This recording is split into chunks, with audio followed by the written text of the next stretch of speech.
Bismillaahi Raxmaani Raxiim kulanti wacan daawadayaal halkan waxaan tawararka qodobada aan idinku soo gudbin doonana waxaa kamid ah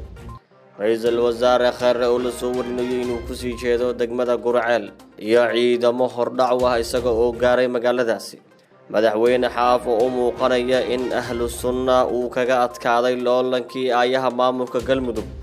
xog iyo xaqiiqo qarsoon ayaan idinku soo gudbin doonaa qorshe kalena madaxweynaha Jubbaland oo si rasmi ah uga bilowday Muqdisho maxaad ka ogtahay warkeena ayaad ku daawan doontaan astaama muujinaya in dowladda waddanka Kenya ay guul darro uga soo socoto kiiska badda ee Kenya ay muran ka gelisay iyo nin shaaca ka qaaday in uu isku qarxin doono wasiir ka tirsan xukuumadda Soomaaliland intii aad daawateen saaxiibayaal waxay ahaayeen qodobada wararkeena ugu waaweyn markan waxaad ku soo dhawaataan iyagii oo dhameystiran wafdigu hogaaminayo ra'iisul wasaaraha xukuumadda Soomaaliya Xasan Cali Khayre ayaa maanta la warinayaa inay ku sii jeedaan degmada Gurceel ee gobolka Galgaduud qabanqaabo iyo soo dhaweyn ballaaran oo loogu jiro ra'iisul wasaaraha ayaa hadda waxa ay ka taagan tahay ama laga dareemayaa gudaha magaaladaasi ammaanka ayaa si weyn loo adkeeyay iyadoona ay xaqiijinayaan ciidamada maamulka Galmudug iyo kuwa ka tirsan ilaalada gaarka ah ra'iisul wasaare Khayre halkaasi goorsi horeysay gaaray sidoo kale waxaa la filayaa in ra'iisul wasaaruhu marka uu tago Gurceel in uu la hadlo shacabka degmadaasi oo haatan ay ka jiraan xaalado ammaan iyo mid nololeed intuba ra'iisul wasaaraha Soomaaliya oo muddo ku dhow 7 maalin ku sugan maamulka Galmudug deegaanadiisa ayaa horay u booqday degmooyinka Dhuusamareeb Cadaado iyo Caabudwaaq oo dhammaantoodba gobolka Galgaduud dhaca intii uu ku sugnaa magaalooyinkaasi waxa uu kulamo kala duwan la qaatay qaybaha kala duwan ee dhaqanka degmooyinkaasi wafdiga ra'iisul wasaaraha ayaa dadaal dheer ugu jira sidii ay loo soo dhameyn lahaa xiisadda siyaasadeed ee ka taagan dowlad goboleedka Galmudug shalay Khayre iyo Xaaf ayaa heshiis muhiim ah oo ka koobnaa 5 qodob ku gaaray magaalada Cadaado ee gobolka Galgaduud kaas oo lagu tilmaamay in ay tahay guul dowladdu ay ka gaartay arrimaha maamulka Galmudug madaxweynaha maamulka Galmudug Axmed Ducaale Geelle Xaaf ayaa u muuqda inuu kaga adkaanayo loolanka kala dhaxeeya isaga iyo maamulka ahlu sunna wal jamaa ee Galmudug ku biiray oo ay mar xulufo ay ahaayeen xaafi ahlu sunna ayaa kala tagay markii uu ka war helay in ay madaxiisa kula gorgortamayso dowladda federaalka ah ee Soomaaliya taas oo ku qasabtay in uu ka soo jeesto dhanka magaalada Dhuusamareeb isagoo u soo jeestay magaalada Cadaado lana heshiiyay dowladda federaalka ee Soomaaliya wixii markaasi ka dambeeyay waxa labada dhinac u dhaxeeyay loolan ku aadan cid hogaamin doonta isbedelada ka dhaca maamulka Galmudug sida shirka dib u heshiisiinta iyo doorashada taas oo hadda u muuqanaysa in madaxweyne Xaaf uu ku gacan sareeyo madaxweynaha Galmudug waxa uu awood iyo sharciyadba ku helay heshiiskii isaga iyo ra'iisul wasaare Khayre taas oo sida muuqata hoos u dhigaysa saameyntii ahlu sunna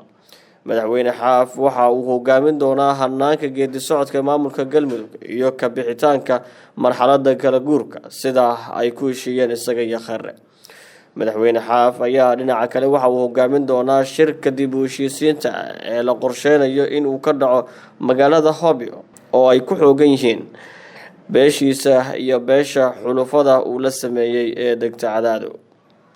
dhinaca kale doorashada maamulka Galmudug ayaa laga yaabaa in ay gaarto ilaa iyo dhamaadka bisha July ama horaanta Agoosto marka loo eego howlaha qabyada ee dhiman inta la qabanayo ka hor doorashada sida shirka dib u heshiisiinta wasiirka amniga ee maamulka Jubbaland Cabdirashiid Xasan Cabdi Janan oo socdaal qarsoodi ah ku yimid magaalada Muqdisho ayaa waxa uu ka wada kulamo kala duwan oo la yeelanayo xubno ka socda dowladda Soomaaliya wasiir Cabdirashiid Janan oo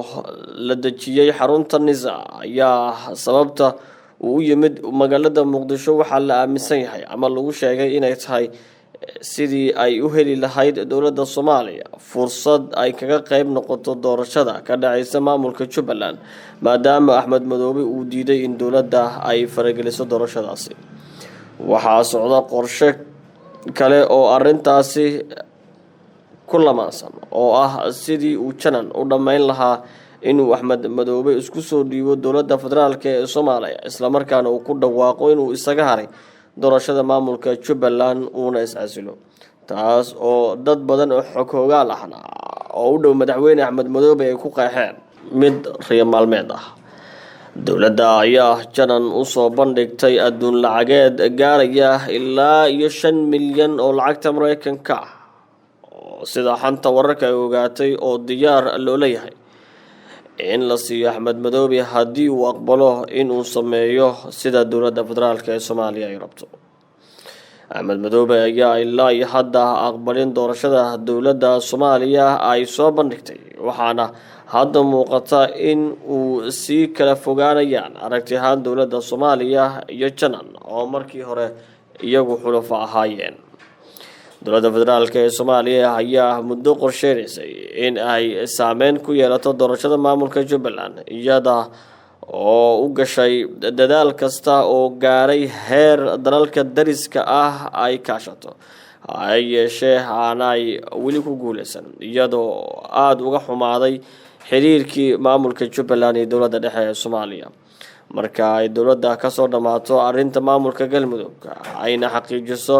inay keensato madaxweyne iyadoo raali ay ka tahay waxaa dagaal xiga ay la geli doontaa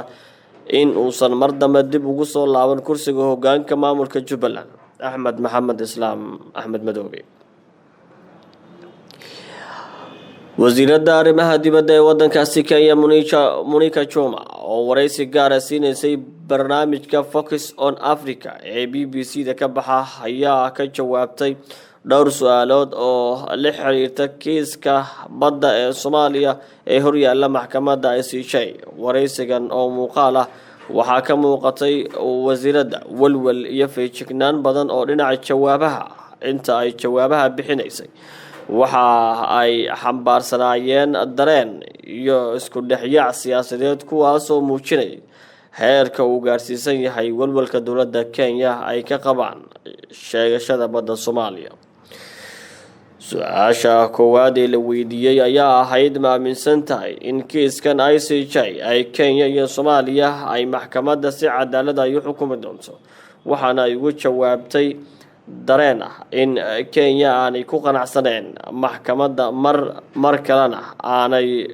doonaynba in ICJ ay gasho kiiskan. sidaas oo kalena waxa ay muujisay in xitaa haddii ay maxkamaddu xukun ay rido iyo haddii kaleba aanu xukunkaasi xal u noqon doonin arrintan taas oo ka dhigan in dowladda Kenya aanay xushmad iyo dhowrid siin doonin haddii sida ay u badan tahay Soomaaliya loo xukumo milkiyadda badda ay muranka badan gelisay dowladda waddankaasi Kenya. ugu dambeyntiina nin ka mid ah wadayaasha gaadiidka guddiga abaaraha maamulka Somaliland iyo nin kale oo wehelinay ayaa cabasho ballaaran waxa ay ka muujiyeen wasiirka diinta iyo qaafta maamulka Somaliland. labada nin oo warbaahinta kula hadlay bartamaha magaalada Hargeysa ayaa wasiir Khaliil ku eedeeyay in uu lunsaday qayb ka mid ah mushaarkoodii ay qorsheynayeen goorsii horeysa inay qaataan iyagoona ku hanjabay in ay isku qarxin doonaan gaariga wasiirka haddii uu arrintan waxba ka qaban waayo. mid ka mid ah labadan nin oo ugu horeyntii la hadlay warbaahinta ayaa yiri annagoo ah darawaliinta gaadiidka guddiga abaaraha ayaa markiina loo dhiibay waxaanu u baxnay gobolada anigu gobolka Saaxil baan ku qornaa waxyaabo badan oo dhibaato ah ayaan la soo kulmay intii aan halkaasi ku safrayay. aniga mushaarkeygii waxa uu ahaa $350 ilaa hadda la iima siinin way iga maqan tahay. waxaan doonayaa in cadaaladdu ay shaqeyso si degdeg ah uga soo jawaabo wasiirka halka lacagta iyaga ay dirtay aniga iyo saaxiibkay isku mid baynu nahay ayuu yiri ninkan. dhinaca kale wasiirka diinta iyo qaafta maamulka Somaliland Sheekh Khaliil Cabdullaahi Axmed oo aynu wax ka weydiinay eedahan mar aan la hadalnay ayaa waxba kama jiraan ku tilmaamay eedaha ay labadan nin u soo jeediyeen isagoona ku eedeeyay in ay musuqeen gawaaridii ay u dhiibeen guddiga abaaraha ee maamulka Somaliland. waxaase uu naga diiday wasiirku in codkiisa aan adeegsano isagoo gebi ahaanba ka gaabsaday arrintan. waa naga intaa saaxiibayaal warkii aad kala socoteen xanta wararka waad ku mahadsantihiin daawashada warkayaga. yeeshee waxaan idin xasuusinaynaa haddii aad ku cusub tahay channelkan oo aad markii ugu horeysay daawanay fadlan subscribe like sar haddii aad ka heshay muuqaalkan qaybta hoosena noogu reeb aragtida.